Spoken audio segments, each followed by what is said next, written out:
What's up, everyone? Welcome back to the TG Sports Podcast. I'm your host, Tyler Ganem, and today I will be discussing NBA news, and we're going to be talking about the all-decade teams that the NBA released recently. They're a big topic of controversy right now, mainly how people are discussing, who should have been higher, lower, off the team, on the teams. The NBA released an all-decade for the 2010s, a first team, second team, and third team. So I'm just going to be reacting to those, giving what I agree with, what my own teams would be, give myself what I would be like the honorable mentions are, and talk about the future in the 2020 all-decade teams and what I think about those and what's going to happen there. So I just want to start off with listing all the teams actually. So the first team was LeBron, Steph, Kawhi, KD, and Harden. The second team was Westbrook, Blake Griffin, Chris Paul, Anthony Davis, and Carmelo Anthony. And the third team was Dwayne Wade, Paul George, Kobe Bryant, Giannis, and LaMarcus Aldridge. So starting off with the first team, I think they nailed the first team. I completely agree with it. There's nothing I would change. LeBron, obviously, case for the all-time greatest player. And he's really solidified his. This decade is his, really winning 3 championships, including that iconic championship in 2016 with Cleveland. He's in the debate for the all-NBA team, first team of all time, really. So, this is an easy inclusion. Steph Curry, another easy pick. He's changed the game this decade with his three-point shooting ability. He's won 3 championships. 1 when he was the best player before Kevin Durant got there, and 2 is the best second option in the league, really, behind Kevin Durant. He's the engine that makes the Warriors go. He's in the argument. I believe he's going to finish in the argument with Magic Johnson as the greatest point guard of all time if he's not there already. If he gets a couple more championships where he's the lead guy, maybe he can really own that argument over Magic. Kawhi Leonard. Before this past season, I don't know if I would have put Kawhi on here over so many of the great players. I don't know if I would put him over Kobe, but this last season, man, he has solidified it. Led a team to the championship in one season, coming from San Antonio, being basically exiled to Canada, leading that team as the undoubtedly the best player with a supporting cast of Kyle Lowry and Pascal Siakam, had iconic playoff performances, and of course, if we can't forget the success he had in San Antonio, winning Finals MVP when he played LeBron and the Heat, beating them in 5 games, I believe, back in 2014 after losing that 2013 championship in such heartbreaking fashion. Kawhi, one of the greatest defenders of all time, really, on the perimeter. He's only going to get better from here, and he was an easy inclusion as well. Kevin Durant, this is LeBron. I believe he's going to finish top 10 all time when it's all said and done. MVP, 2-time Finals MVP. Basically created the greatest, one of the greatest dynasties, if not the greatest dynasty of all time in Golden State these past couple seasons. Going to Brooklyn, obviously tore his Achilles. We don't know what he's going to be, but this is just about this past decade where he's been nothing short of spectacular. And he's basically, this whole first team is basically really easy to form if you just watch any general NBA basketball over this past decade. And then finishing out with James Harden, I was kind of, when I saw this list, I was like, oh, James Harden. But then I looked at his career stats, and what he's accomplished is remarkable. He started off this decade as a 6-man at OKC, and then since he's been traded to Houston, he's just been a flat-out amazing player, leading the league and scoring multiple times, just breaking the rules of basketball, basically, with his ability to get to the free throw line. Everything he does on offense, his ability to control the tempo and pace. He hasn't won a championship. He hasn't had the great playoff success that he's wanted, but he's gone to the conference finals multiple times, and he's gone to the semis. He's gone deep into the playoffs. So it's not like he's had no playoff success, and yet his individual stats and accolades, winning MVP. He's just been really good. He's really good this past couple years, and he's going to keep being one of the best players in the NBA into the 2020s. Going into the second team, this is where I have some disagreement with their original roster, or with their original team that they picked. So they picked Russell Westbrook, Blake Griffin, Chris Paul, Anthony Davis, and Carmelo Anthony.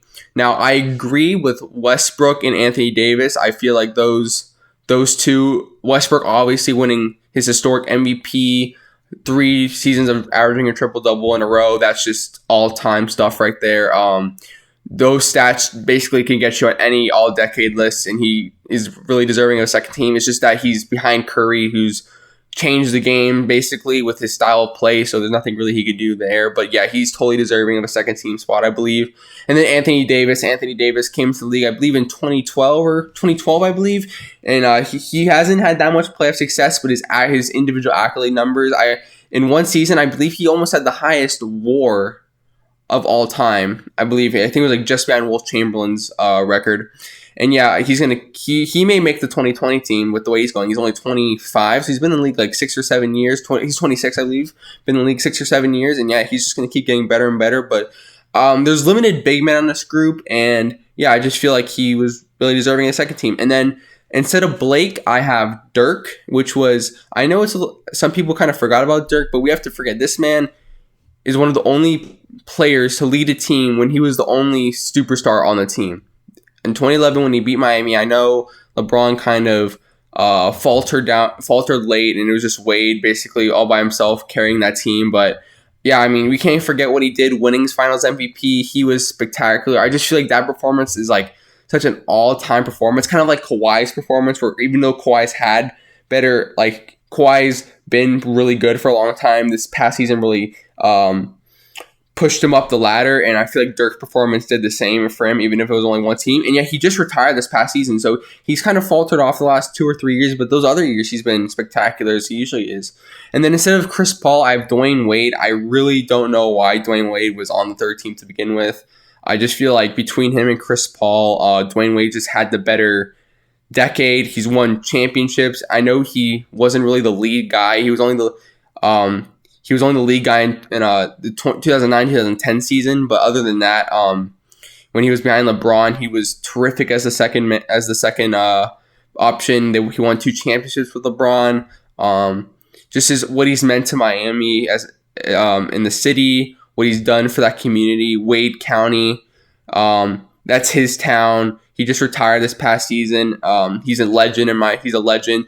And yeah, even though Chris Paul's still going, I just feel like Dwayne Wade just had the more impact on the game and a more memorable career. So that's why I put him ahead of Chris Paul and putting him on the All-NBA second team for the 2010s. And then Carmelo Anthony, they put I have Kobe Bryant instead of Carmelo Anthony.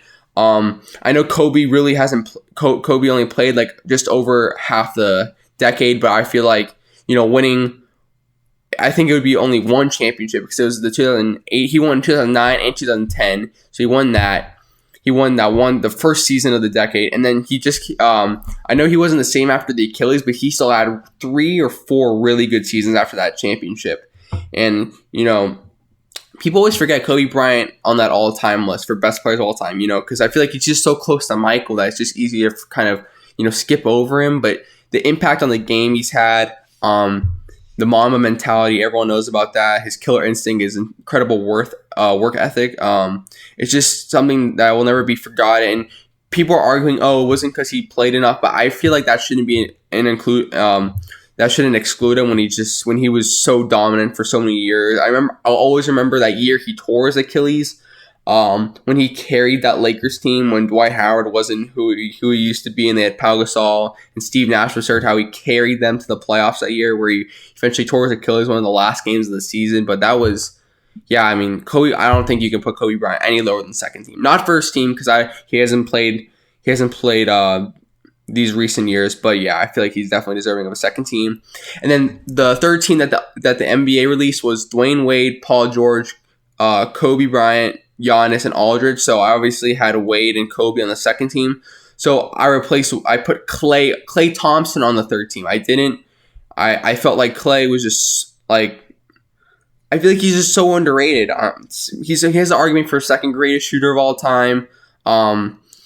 Defensively spectacular. He covers for Curry's deficiencies on the defensive end. I just feel like Klay Thompson will never get the the notoriety that he deserves until probably when he's retired and people realize, or until maybe him and Curry split up and they're not as and Curry's not as successful without him, because I feel like Klay's definitely made an impact on this decade with his shooting and his championships with the Warriors. And then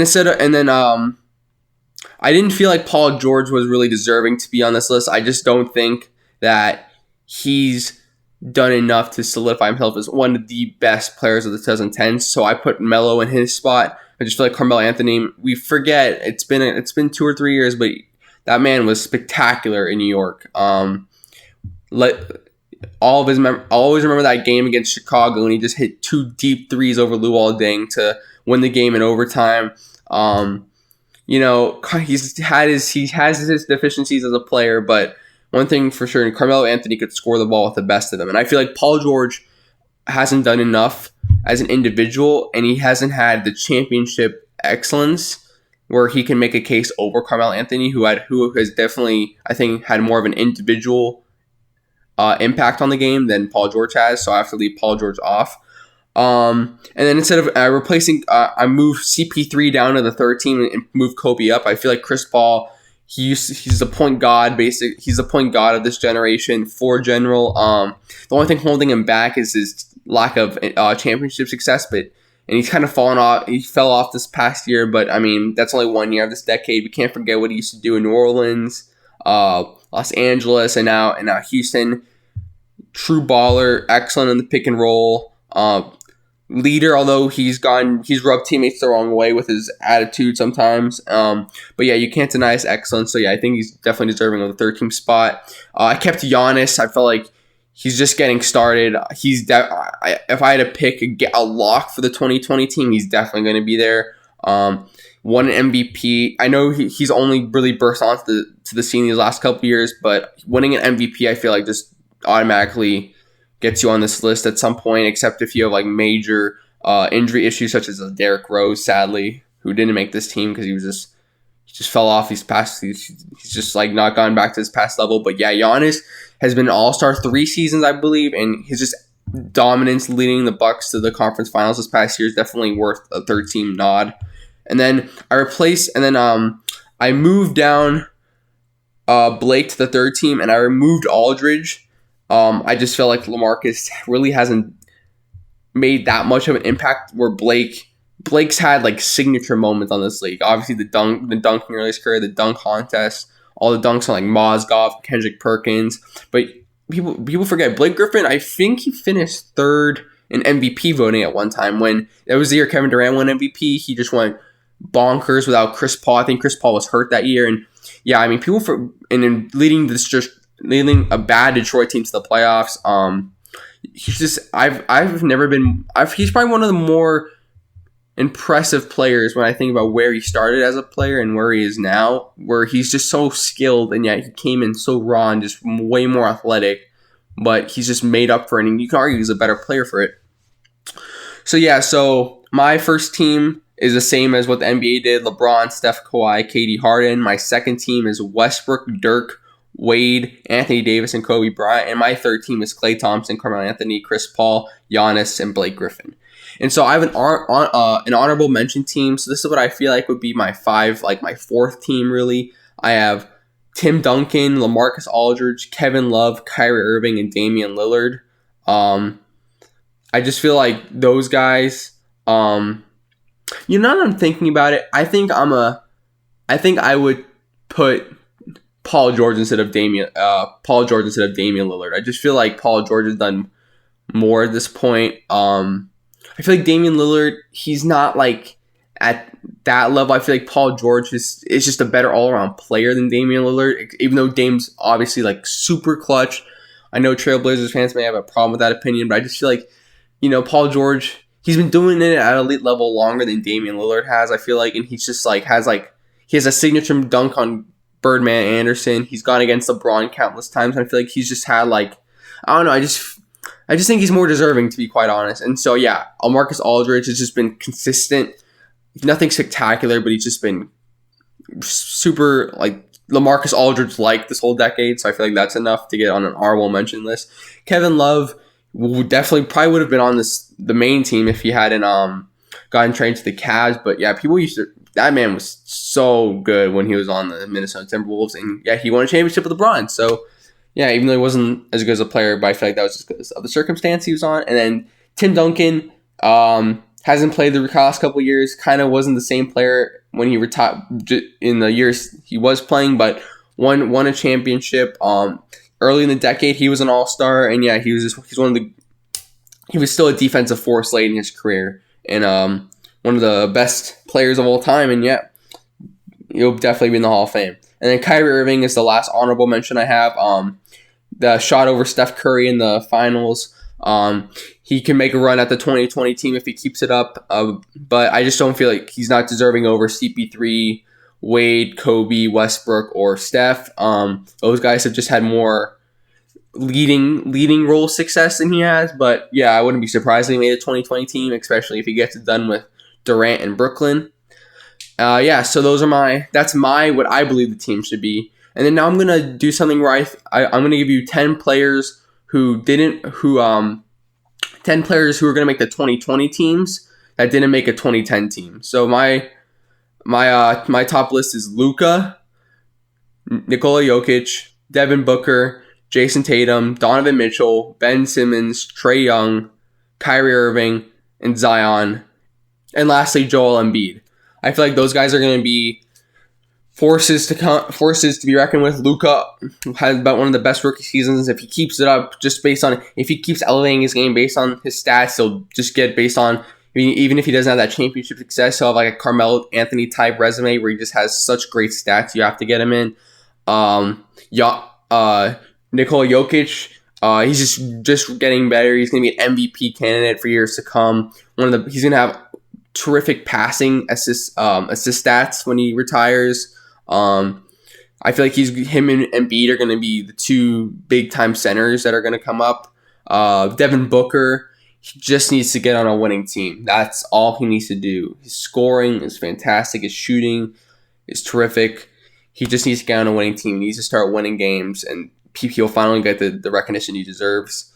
Jason Tatum, I feel like he's really going to have a true breakout year without Kyrie Irving, without all that drama. I think he's the next great wing player in the NBA, where he's a true small forward / small ball forward. I feel like he's going to take over that role and be a consistent 20 plus per game scorer. Donovan Mitchell, I only think Donovan makes this list if he manages to win a championship in Utah. I just don't think he's on that top. I don't think he'll ever be on that top tier of players, but I feel like if he has that championship success, I could definitely get him on a team.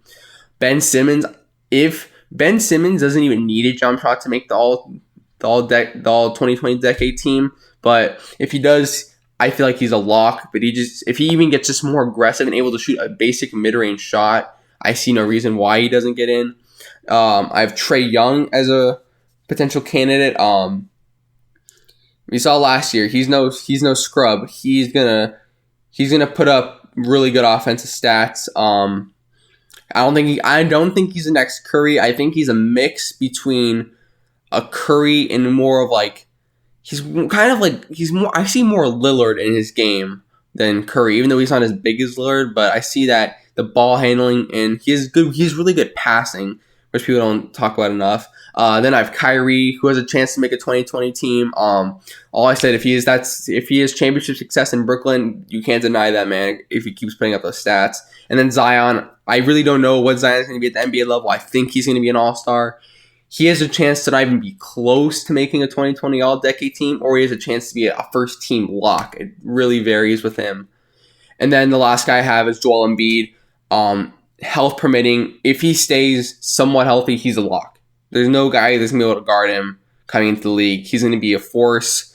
He would be 35 at the end of the decade, I believe. So he may be even retired by then because of injuries. But if he puts up 6 or 7 or 8 more years of these really good stats, he's going to keep getting better. And he's a Defensive Player of the Year candidate. I see no reason why not. And then players, I have 7 players who have a chance to repeat. And so it's Steph, Kawhi, Harden, Anthony Davis, Giannis, Kevin Durant, and Paul George. Steph, it's just based on his shooting ability, because his shooting's going to be able to... He's 30 or 31 right now, but his shooting's going to... I feel like he could play till he's 40. If he gets to like 37, 38 of playing at a 36, 37 even, of playing at a high level, I think he'll get on a team, probably maybe like a third team or a second team, but not a first team. Kawhi, I feel like he could maybe make a first team if he's able to keep playing and not he doesn't keep having lingering injury issues. But yeah, if he brings a title to the Clippers, it'll be tough to keep him off that list. Similar to the Dirk type, where even if the championships at the beginning of the decade, it's just such a memorable championship run. Harden, I just think he's gonna play until he's like 40, like Steph. I think he's just gonna keep putting up crazy stats. He doesn't seem like, I couldn't imagine James Harden getting seriously injured. Like, he just doesn't have that body where it's like, oh, he could just collapse. Like, and like he's like an injury waiting to happen. He takes super good care of his body. He's always in the gym. You see those workout videos of him after the game working out. I see no reason why he couldn't last long. The next I have Anthony Davis, who's only 26. He could easily. I feel like he's a first team lock for the next decade. If he wins a championship with LeBron, it'll be even more of a case, but I think he just gets in based on stats. Then Giannis, I believe, is another first team lock for the next decade. He would only be 34, 35 at the end of the decade. So yeah, I have no doubt if he keep up what he does right now, he'll be an easy lock. Kevin Durant is one I don't really know, but I want to say he makes it on the list. He would be around. He'd be 40 at the end of the decade, but I feel like he's retired by then. I think he makes it to like 37, 38, where he's averaging like 20 at the end of the decade. So I would say he's not a first teamer next decade, but a second or third teamer. And then Paul George, I feel like could make it if he wins a championship with Kawhi. I feel like if he has a Dwayne Wade type run where he's the Dwayne Wade as Dwayne Wade was to LeBron, as he will be to Kawhi and the Clippers, if they win 2 or 3 championships together, I feel like he definitely gets on a list. So yeah, that's my take on the NBA All-Decade team. I think they did a decent job, but I feel like they definitely missed on Kobe and leaving Dirk off completely and leaving Klay off. I feel like those are 3 guys you need on the list. At least they got the first team right. I think they did an excellent job. And yeah, I thought it was pretty interesting, the list they did. I really didn't. I kind of forgot it was the end of the decade. You know, it's gone by pretty fast. And yeah, so that'll conclude this episode. Thank you for listening. This is Tyler Ganem, and this has been the TG Sports Podcast. See you next time.